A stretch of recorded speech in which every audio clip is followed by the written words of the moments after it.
Mesdames et messieurs, je suis magicien. Enfin presque.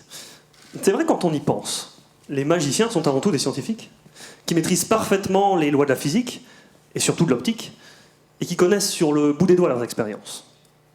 Pour vous le prouver, je vais vous parler du tour que j'étudie dans ma thèse et qui s'intitule simplement « L'incroyable tour du mélange à 4 ondes dégénérées, quasi accordé en phase, assisté par un réseau de dispersion océan. »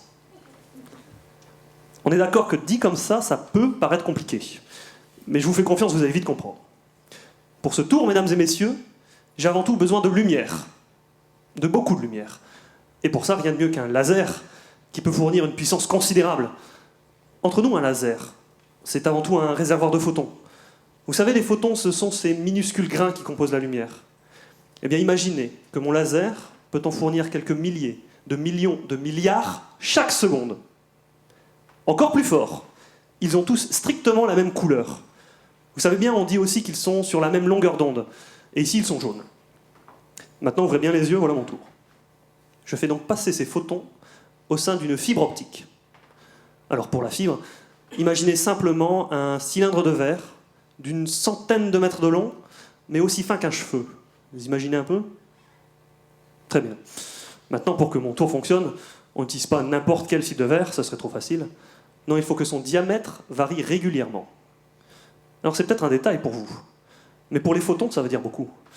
Il s'avère, mesdames et messieurs, que c'est le genre de choses auxquelles les photons sont assez sensibles, voyez-vous. En fait, la fibre oscillante va inciter les photons à se rassembler, à combiner leur énergie 2 à 2 pour qu'ils aient la force nécessaire pour changer de couleur. J'ai l'impression que vous ne me croyez pas. Écoutez, pour en avoir le cœur net, lorsque les photons sortent de la fibre, je les sépare en fonction de leur couleur. Et là, mesdames et messieurs, sous vos yeux ébahis, je le vois bien, les photons ne sont plus tous jaunes. Il y en a des rouges et des bleus. La lumière a donc littéralement changé de couleur, voilà mon tour de magie. En fait, l'objet de ma thèse, eh bien, c'est de comprendre au mieux et d'observer de mes propres yeux ces mécanismes mystérieux, ces processus paramétriques non linéaires, comme on les appelle, qui peuvent changer la couleur de la lumière lorsqu'elle se propage dans des fibres de verre oscillantes.